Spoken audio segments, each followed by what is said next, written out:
Le corps de Noé Chardron retrouvé. Leslie et Kevin, de nouvelles pistes? Justice. Condamné à 1 an de prison pour agression. Grave agression à l'université de Saint-Germain-des-Prés. Une femme intoxiquée au mercure, son conjoint placé en garde à vue. Et pour finir, Cédric Tolin est toujours recherché après un double meurtre. Bonsoir à toutes et à tous, j'espère que vous allez bien. Je suis Amanti et bienvenue dans les vidéos du samedi dédiées à l'actualité crime et disparition de la semaine.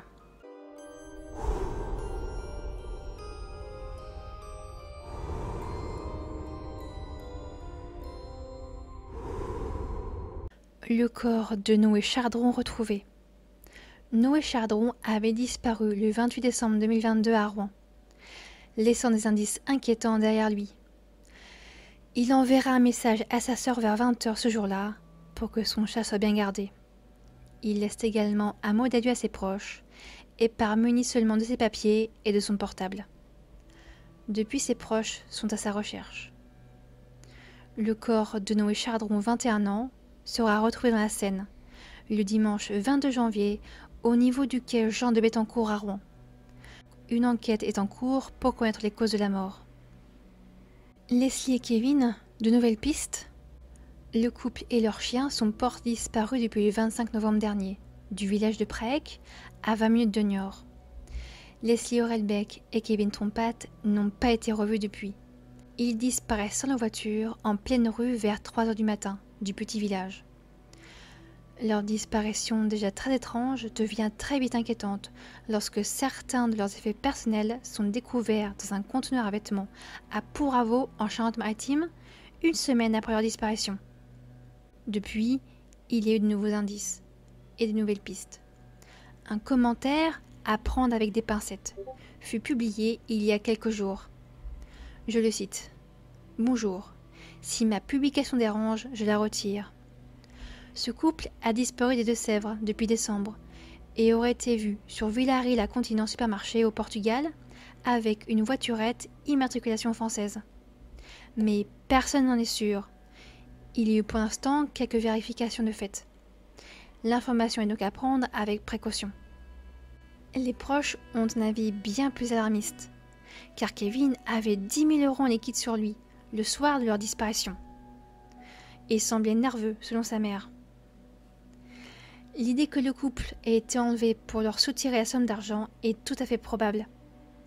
Une autre hypothèse serait que leur disparition soit liée de près ou de loin à l'incarcération du père de Kevin. L'enquête se poursuit. En troisième actualité, justice, condamné à 1 an de prison pour agression. Le mardi 17 janvier, vers 15 h 30, rue Arsonval, près du lycée Aristide Briand à Saint-Nazaire en Loire-Atlantique, un élève de 16 ans est attaqué à coups de couteau. Il est grièvement blessé à la jambe et parvient par miracle à éviter un coup à la gorge, ce qui aurait pu lui être fatal. L'ado est opéré en urgence. Son pronostic vital n'est pas engagé, mais la blessure reste grave. Le lendemain, le mercredi, un adulte de 18 ans est interpellé et comparaît rapidement. À la barre, il avoue s'être battu avec l'ado de 16 ans, mais il persiste, ce n'est pas lui qui a porté les coups de couteau. Lui était accompagné de 6 à 7 autres personnes cagoulées. Il était le seul à ne pas en porter. Pour son avocat, la justice aurait simplement arrêté une seule personne et n'aurait pas cherché les autres agresseurs. Le prévenu majeur connaît personne qui l'accompagnait. Cependant, il ne donne aucun nom, hormis Temako. Le mobile reste flou. La justice condamne l'accusé à 1 an de prison ferme, puis encore 1 an de prison avec sursis, avec maintien en détention. Il a aussi une obligation de soins, de travailler et une interdiction formelle de revenir à Saint-Nazaire après sa sortie, et une interdiction formelle de contacter la victime qu'il aurait pu tuer ce jour-là. En quatrième actualité, grave agression à l'université de Saint-Germain-des-Prés. Nous sommes le mercredi 25 janvier, au sein de l'université Saint-Germain-des-Prés. Une étudiante est agressée à la sortie de l'ascenseur à l'heure du repas. Elle reçoit de multiples coups de couteau avant que l'auteur ne prenne la fuite. Conduite à l'hôpital en urgence, Elle était ce mercredi entre la vie et la mort. Son agresseur sera interpellé 1 heure plus tard à la gare de Vanves-Malakoff, puis placé en garde à vue. L'enquête se poursuit. En 5e actualité, une femme intoxiquée au mercure, son conjoint placé en garde à vue. L'affaire commence en octobre 2022 à Paris. Une femme de 46 ans est admise aux urgences de la Pitié-Salpêtrière. La femme a de gros maux de tête et elle est extrêmement fatiguée. Les médecins ont beau faire tous les tests possibles, ils ne trouvent pas ce qui est en train de la tuer, car son état se dégrade de jour en jour. Courant janvier, les médecins reçoivent un indice sur les causes de son mal. Une personne anonyme leur demande de faire un test d'empoisonnement au mercure et que son compagnon serait à l'origine de sa souffrance qui la conduira à la mort.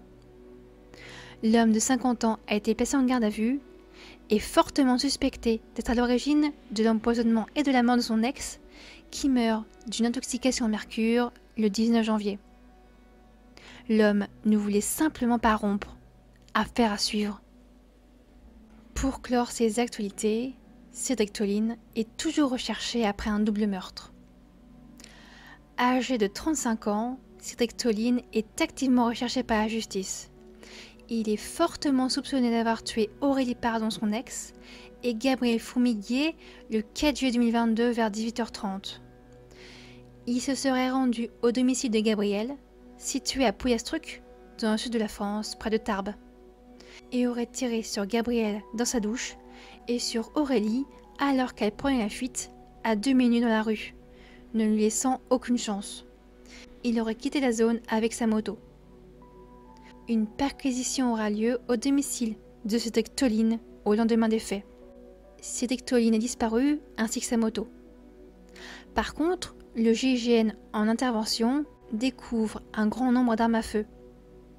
L'enquête révèle qu'il aurait passé la frontière espagnole au cours de la nuit. Un négociateur parviendra à lui parler. Cédric déclare vouloir mettre fin à ses jours et qu'il aurait laissé des directives à sa mère. Sa moto, une Suzuki DL 650V Stronde de couleur bleue, est retrouvée près d'une vaste forêt à Jaca, plus précisément à Puerto de Orel. La police espagnole et française ont cherché dans la forêt pendant une dizaine de jours, mais Cédric Tolin s'est envolé. Les investigations montrent que l'homme aurait tout prévu. Il possède un compte bancaire en Israël avec 12 000 € en crypto-monnaie. Cependant, aucun mouvement bancaire n'a été fait depuis le meurtre et sa disparition. Il n'en reste pas moins qu'il y ait une possibilité que l'homme soit toujours en vie quelque part dans le monde et qu'il attende simplement que les choses se tassent, que l'affaire soit un peu oubliée pour s'emparer du butin. Cependant, il aurait investi dans la crypto il y a quelques années via une plateforme israélienne et aurait donc ouvert un compte dans le pays pour plus de facilité et ne cherchait même pas à le cacher. Donc le compte n'aurait pas servi à sa fuite. Les recherches pour retrouver Cédric Tolin, vivant ou mort, se poursuivent. Je vous remercie d'avoir regardé ou écouté ces actualités. N'hésitez pas à partager vos avis en commentaire. Je vous donne rendez-vous mercredi soir pour une nouvelle histoire. Passez un très bon week-end. Prenez soin de vous et de vos proches. Et surtout, n'oubliez pas,